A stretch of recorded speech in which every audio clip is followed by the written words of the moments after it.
The Athletic once again ranks West Virginia at the bottom of the list. But is it as really bad as it seems? That's what we're going to talk about in this episode of Couz's Corner. And this time, we're talking about West Virginia men's basketball and a past men's basketball coach. As a matter of fact, two of them. So stick around. Let's have that conversation and let's do a resume comparison right now. What is up, and welcome into this episode of Couz's Corner, your home for top shelf content around West Virginia Mountaineers sports and the Big 12. Recently, CJ Moore over at The Athletic put out his list of the top 25 college basketball coaches since the year 2000, since the turn of the century. And West Virginia Mountaineers, fortunately, have been led by two of those coaches. Both John Beilein and Bog Huggins made the list. But when you look at where Bog Huggins was placed on the list, it was dead last. Is that too low? Well, we're going to look at the ranking. We're going to look at the resume. And we're going to see, was it too low? Was Bog Huggins' 23 years of coaching from the year 2000 through 2023, was it underappreciated and underrated by The Athletic? Well, let's go ahead and pull up an article that I did over at our website, wvsportschat.com. I recommend you go check out that website and also support what we're doing over there. But in this article, I talk about this list, and it says former WVU coaches named in ranking of top 25 coaches of the 2000s. The Athletic's CJ Moore recently released his list of top 25 men's college basketball coaches of the 2000s. Former West Virginia coaches Bog Huggins and John Beilein both made Moore's list. Now, first we're going to focus on Bog Huggins. Bog Huggins came in at the bottom of the ranking at number 25. This seems low for the Hall of Fame coach, who amassed over 900 wins in his career. However, we must keep in mind it was not an all-time list. It was only for the decade of the 2000s. During the 2000s, Huggins won a total of 466 games at three different schools: Cincinnati, Kansas State, and West Virginia. He also made one Final Four, won three regular season conference titles, all those being at either Cincinnati or West Virginia, and three conference tournament championships, again at the same two schools. His teams made 16 total appearances in the NCAA tournament since 2000. Huggins' ability to get maximum effort out of his players and the fact his players adored him were both mentioned by Moore as factors that played a role in the former coach's success. Moore does admit there's a, quote, what could have been element to Huggins' career had he not been forced to resign at Cincinnati. I will add that we could say the same as it relates to how his career ended at WVU. Were it not for his 2023 DUI arrest that forced him out, it's very possible he may still be the head coach for the Mountaineers. He'd have accumulated more wins and possibly more postseason appearances as well. That 2023-2024 roster would have arguably been his most talented WVU team since he arrived in 2007.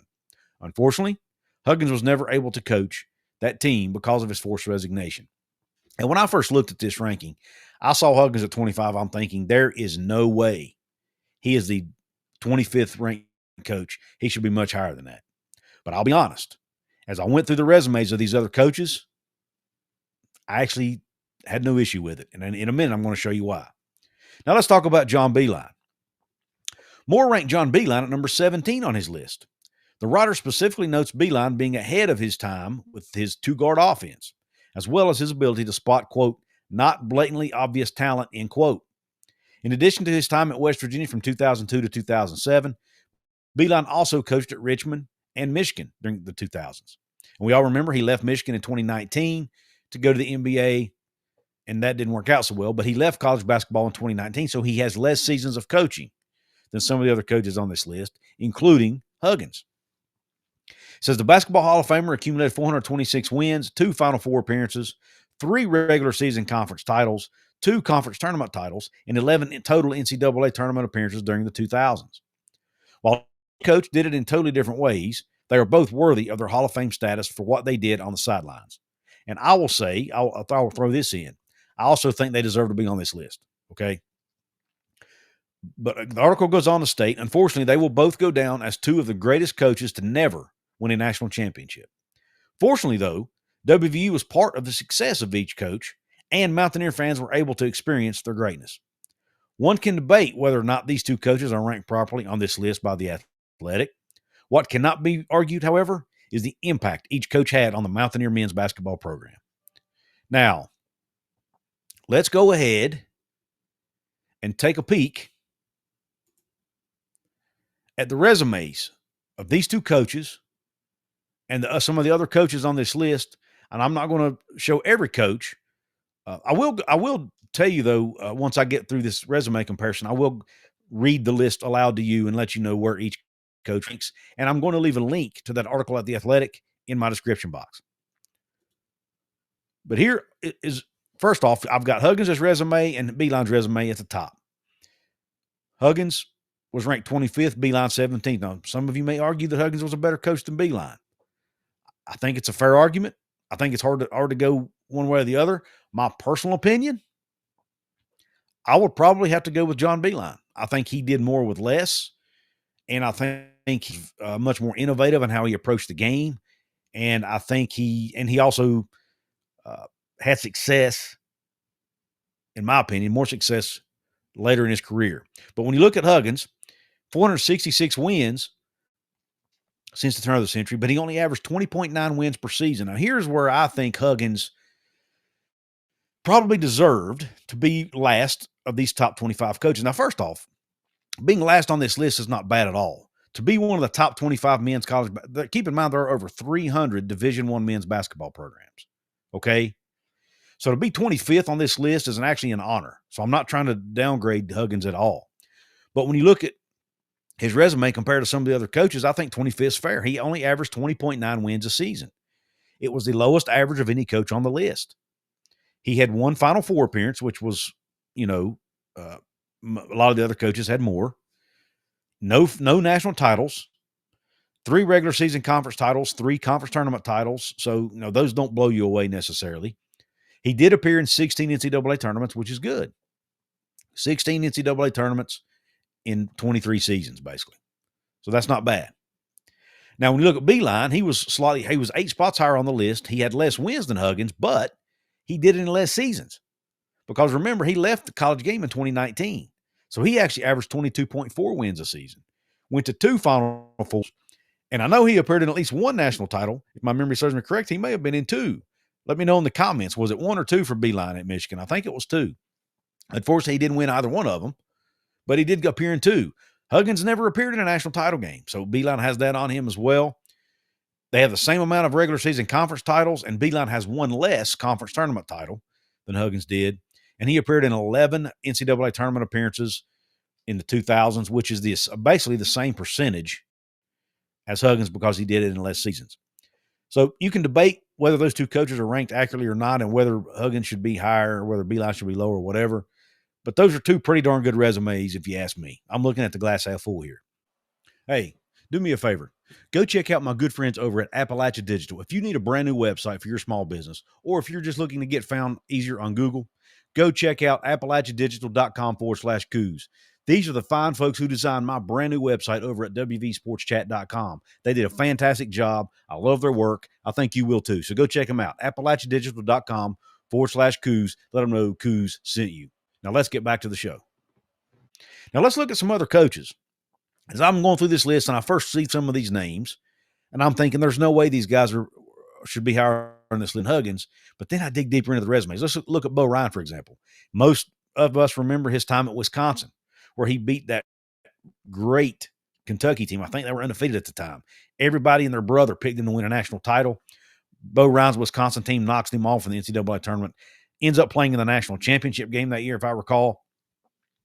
But Wisconsin, he spent time at Wisconsin and a couple seasons at Milwaukee during the 2000s.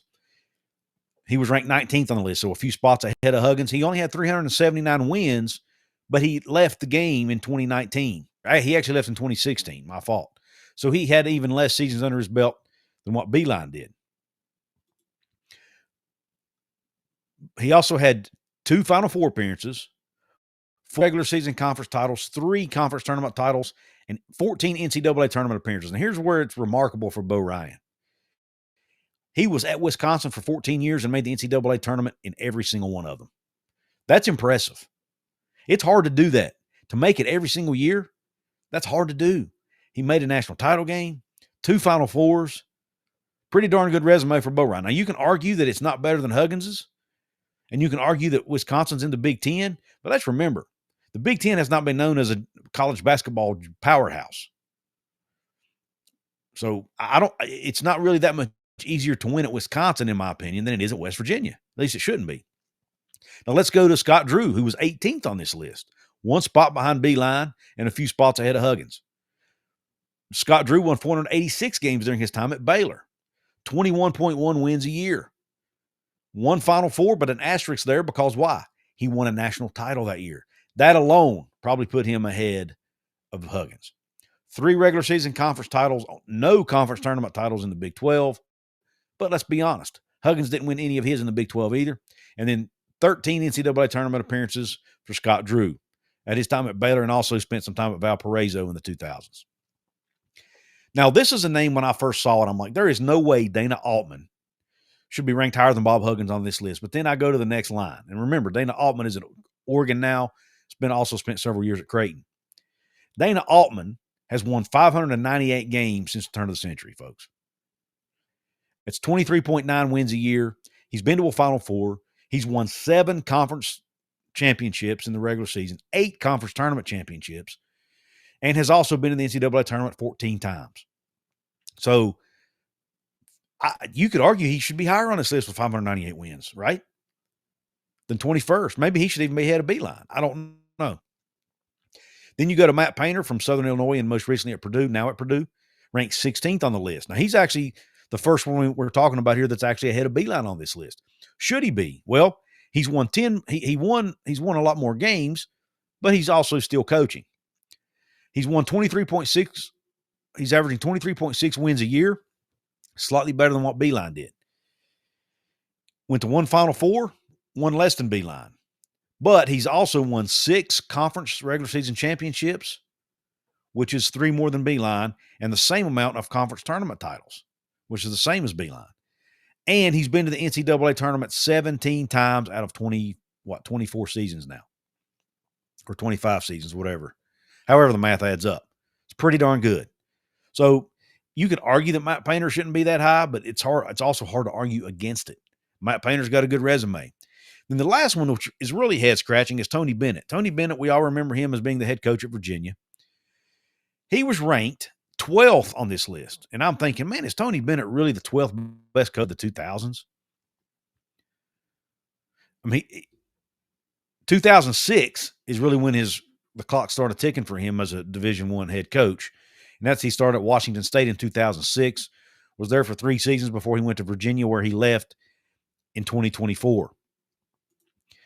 So he only has 433 wins. However, he's averaging 24.1 wins a year, which is more than any of the other guys I have on this spreadsheet. Because again, he didn't start coaching he wasn't coaching D1 basketball right in 2000. It was 2006 before he started. So he's coached less seasons than all these other coaches. Yet, he's went to 12 NCAA tournaments, which is even one more than Beilien. Went to 1 Final Four, which is the same as Huggins, the same as Altman, the same as Matt Painter. And an asterisk beside it. Why? Because of that national title he won at Virginia. He's also won 6 He's also won 6 regular season conference titles and 2 conference tournament titles. So I'm not sure I would put Tony Bennett 12th on the list, but I definitely think he deserves to be there, and it's hard to argue. The fact that he's got that national title and averaged 24 wins a year, I think he deserves to be higher than the other 2 guys on this list. I really do. Now, the one argument you can make for Huggins here, in my opinion, is that all 3 places, Cincy, West Virginia, K-State, none of those places are easy to recruit to, and none of them are easy to win at. And he was able to win at all 3 places. He basically brought the Kansas State basketball program back to life in 1 year. So what he did there was remarkable. And he would have stayed at K-State had his alma mater at West Virginia not come calling. But again, when you stack resumes up, it's hard to argue that these other coaches should not be ahead of Bob Huggins. I'm going to go ahead and read down the list quickly. Number 1 on the list, again, I'll leave this article in the description box, a link to it. Number 1 was Bill Self, Illinois and Kansas. 2, Roy Williams, Kansas and North Carolina. 3, Mike Krzyzewski, Duke. 4, Jay Wright, Hofstra and Villanova. All these guys have won national titles. 5, Rick Pitino, Louisville, Iona, St. John's. 6, Billy Donovan, Florida. 7, Mark Few, Gonzaga. Now, he has not won a national title, but he has won 716 games and averaging almost 29 wins a year. So that's impressive. 8 is John Calipari, Memphis, Kentucky, Arkansas. 9, Tom Izzo, Michigan State. 10, Kelvin Sampson, Oklahoma, Indiana, Houston. 11, Brad Stevens, Butler. 12, I mentioned Tony Bennett. 13, Jim Calhoun, UConn. 14, Dan Hurley, Wagner, Rhode Island, UConn. 15, Jim Boeheim, Syracuse. 16, Matt Painter, Southern Illinois, Purdue.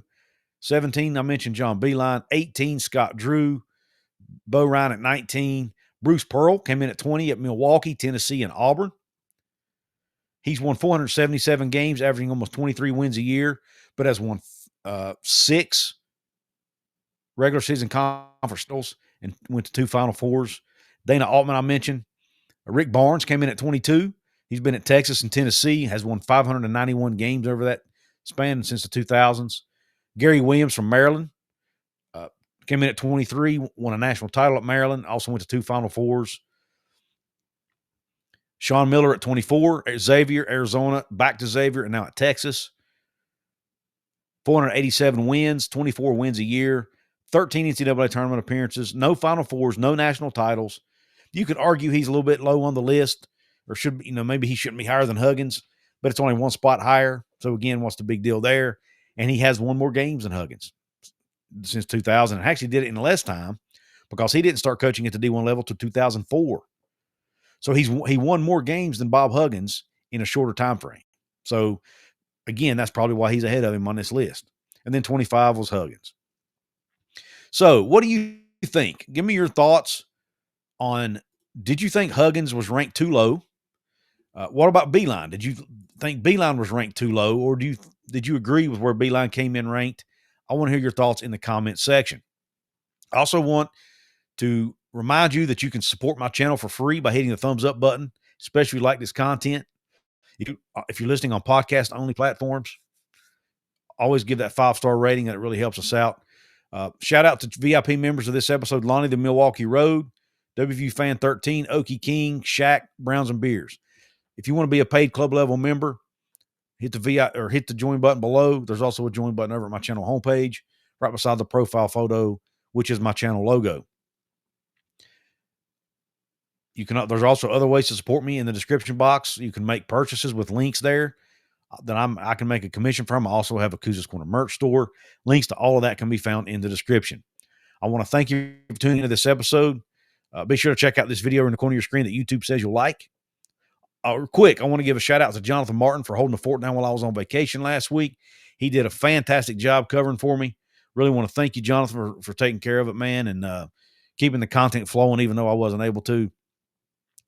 Jonathan's a partner of mine over at wvsportschat.com, so go check us out there and support what we do, along with all the great writers we have. So I really appreciate your support. Thanks for tuning in. Hope the rest of your day's top shelf. Q Country Roads.